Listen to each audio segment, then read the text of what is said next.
ஒரு காட்டுக்குள்ள காட்டு குரங்கும் முயலும் தங்களோட குழந்தைகளோட வசிச்சு வந்தது. அதுங்க ரெண்டும் காலையில எழுந்து சாப்பாட்டை தேடி வெளியே போகும். அங்கேயும் இங்கேயும் அலைஞ்சு திரிஞ்சு சாப்பாட்டை கொண்டு வரும். என்ன உணவு கிடைச்சாலும் அதை தங்களோட குழந்தைகளுக்கு கொடுக்கறதுக்காக வீட்டுக்கு எடுத்துட்டு போகும். ஆனா அவங்க இதுவரைக்கும் திருப்தியா சாப்பிட்டதே கிடையாது. ஒரு நாள் சாயந்தரம் என்னாச்சுன்னா, முயல் சீக்கிரமா தன்னோட வீட்டுக்கு வந்துச்சு. அது ஒரு பெரிய சீஸ் துண்டை எடுத்துட்டு வந்துச்சு. கொஞ்ச நேரத்துல மரக்குரங்கும் அங்க வந்துச்சு. முயலும் அதோட குட்டிகளும் சீஸ் சாப்பிட்றத அந்த மரக்குரங்கு பார்த்துச்சு. அடுத்த நாளும் அதே மாதிரி நடந்துச்சு. முயல் சீக்கிரமாவே சீஸை எடுத்துக்கிட்டு வீட்டுக்கு வந்துச்சு. இன்னைக்கு காட்டுக்குரங்கு அதே மாதிரி சீஸ் சாப்பிட்றத பார்த்து ரொம்பவே ஆச்சரியம் அடைஞ்சது. அது என்ன யோசிக்க ஆரம்பிச்சதுன்னா, இந்த முயல் குட்டிக்கு தினமும் சீஸ் கிடைக்குதே, எங்கிருந்து கிடைக்குதுன்னே தெரியலையே. நான் அலைஞ்சு திரிஞ்சாலும் ஒரு துண்டு ரொட்டி கூட கிடைக்கலையே. முயலுக்கு சீஸ் எங்க இருக்குங்கிற சீக்கிரட்டான இடம் தெரிஞ்சிருக்குன்னு நினைக்கிறேன். அவன் பின்னாடி போனா எனக்கு நிறைய சீஸ் கிடைக்கும்னு நினைக்கிறேன். நான் நாளைக்கே இந்த முயல் குட்டிய தொடர்ந்து போறேன். அது எங்கெல்லாம் போகுதுன்னு கண்டுபிடிக்கிறேன். அடுத்த நாள் முயல் வெளியே போன உடனே இந்த காட்டுக்குரங்கும் அதை பின்தொடர்ந்து போச்சு. முயல் குட்டி ஒரு பார்க் பக்கமா போச்சு. அங்க நிறைய குழந்தைங்க விளையாடிட்டு இருந்தாங்க. முயல் அங்க போன உடனே சுத்தி இருந்த குழந்தைங்க எல்லாம் அதை பார்த்து ஓடி வந்தாங்க. அதை பிடிச்சு அன்போட அதுக்கு சாப்பாடு ஊட்டினாங்க. இந்த முயல் எவ்வளவு சாஃப்ட்டா இருக்கு. ஆமா, ரொம்ப கியூட்டா இருக்கு. கொஞ்ச நேரம் கழிச்சு அந்த குழந்தைங்க முயலுக்கு முன்னாடி ஒரு சீஸ் தட்டை வச்சாங்க.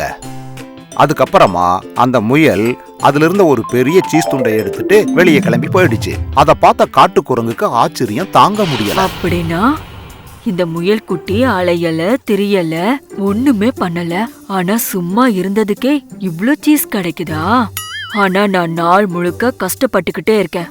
எனக்கு ஒரு துண்டு ரொட்டி கூட கிடைக்கல. எனக்கு கிடைக்கிறத வச்சு என் வயிறும் நிரம்பல, என் பிள்ளைங்க வயிறும் நிரம்பல.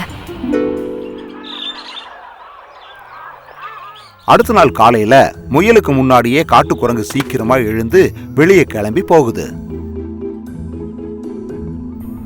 அது அங்கிருந்து வேக வேகமா ஓடி முயல் வழக்கமா வர்ற பார்க்குக்கு வந்து சேர்ந்துச்சு. காட்டுக்குரங்க பார்த்த உடனே பிள்ளைங்கெல்லாம் பயந்து அந்த பக்கம் இந்த பக்கமா ஓடுனாங்க. ஐயோ, குரங்கு, ஓடுங்க, ஓடுங்க, ஓடுங்க, ஓடுங்க, சீக்கிரமா ஓடுங்க, அது நம்மள சாப்பிட்டு ஓடுங்க. ஐயோ, என்ன பார்த்து பயப்படாத. நான் உங்களை ஒண்ணும் பண்ண மாட்டேன். நான் உங்க எல்லார் கூடயும் விளையாடணும்னு தான் வந்திருக்கேன். அதோ அங்க பாருங்க, அந்த குரங்கு அங்க இருக்கு.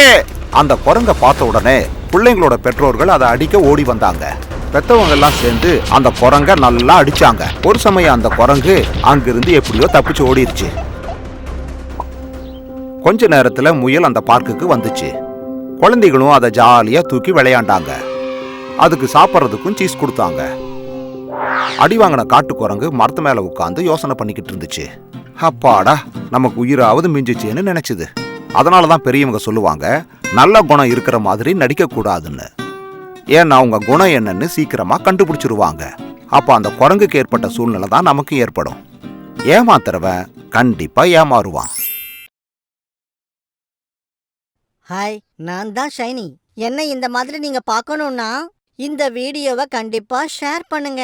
அப்புறம் இந்த சேனலையும் சப்ஸ்கிரைப் பண்ண மறந்துடாதீங்க.